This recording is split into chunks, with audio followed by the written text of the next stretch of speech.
Are you wanting to know how to be empathetic or sympathetic towards someone without it taking over your life? This is a requested subject by one of our viewers, and perhaps you can relate. Trust you're in the right place at the right time. We want to listen. We want to be of assistance to those we love, but sometimes when we do, we take on the burden that they are trying to sort out for themselves. This is truly ineffective if we want to be of help and keep ourselves separate. If you're visiting us for the first time, I want to extend a warm welcome and invite you to click the subscribe button and tick the notification bell, and we will get going.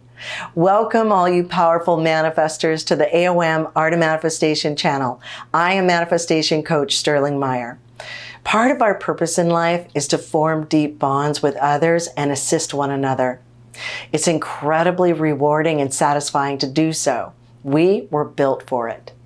But if in our attempt to help others, we take on their suffering and hardship, we are not only doing a disservice to ourselves, but we are also doing a disservice to them.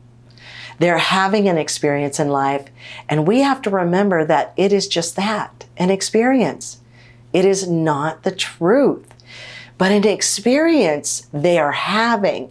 What I mean by not the truth is that the experience is separate from the truth. An experience of something is made up of the meanings we create while having the experience. Just because we get a flat tire, for instance, doesn't mean it's a bad thing. We have to create and apply that meaning to the situation in order to experience it as a bad thing. If we can get really clear for ourselves what I'm saying here, we will be able to observe versus react to the situation as they are reacting. Our interpretation of the situation someone is going through will remain neutral, which is what we want if we want to be there for someone and help. Keep in mind, some people are not solution-oriented. They just want someone to listen and be understanding of what they're going through. Others do seek solutions.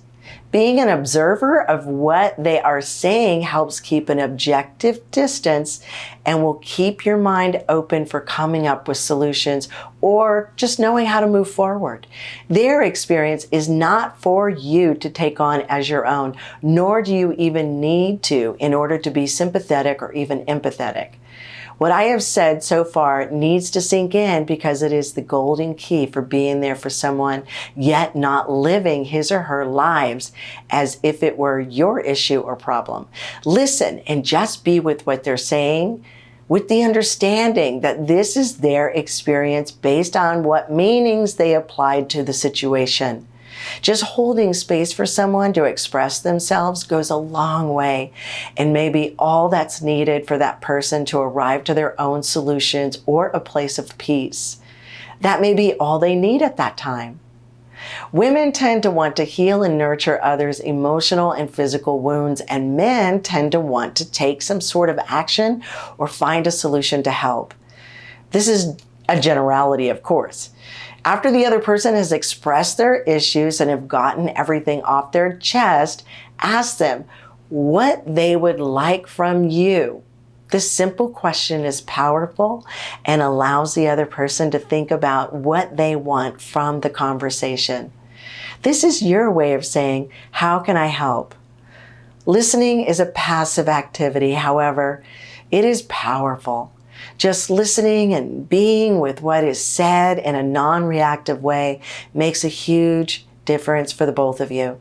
It keeps the situation in its proper perspective. If you feel like you're becoming emotionally overwhelmed by the other person, ask him or her to take a deep breath and speak in slow and a relaxed manner so you can help them. Or ask to take a break until you find your equilibrium again. Some of us are very passionate when expressing ourselves, never realizing how this can be a lot for the other person to be with. It makes a huge difference if both parties take slow, even breaths and speak in slow and calm tones. If the other person continues to get animated and loudly emotional, remember, refrain, keep yourself from mirroring them. Keep calm and relaxed as you set the tone.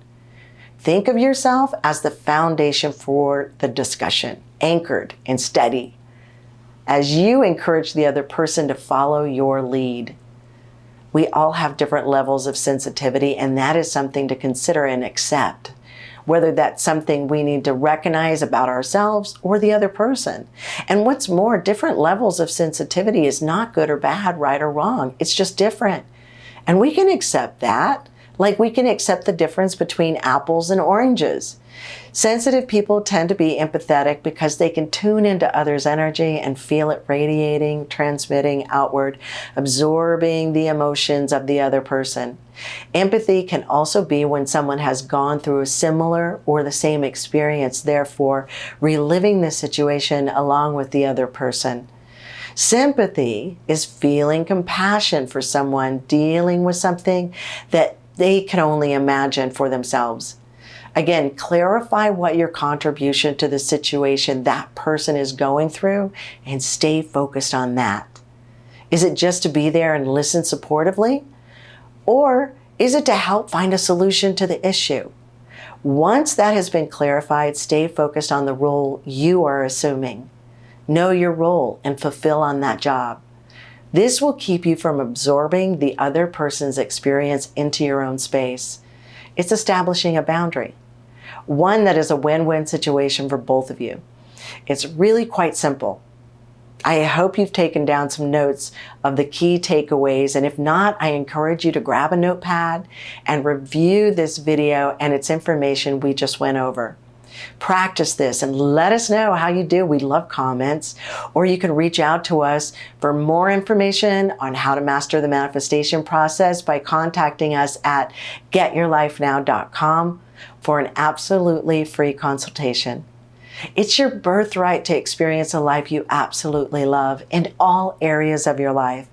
Daily happiness and success is very achievable. If you have the roadmap for life, you're set. Thank you so much for watching, and until next time, I hope you create magic and miracles in your life.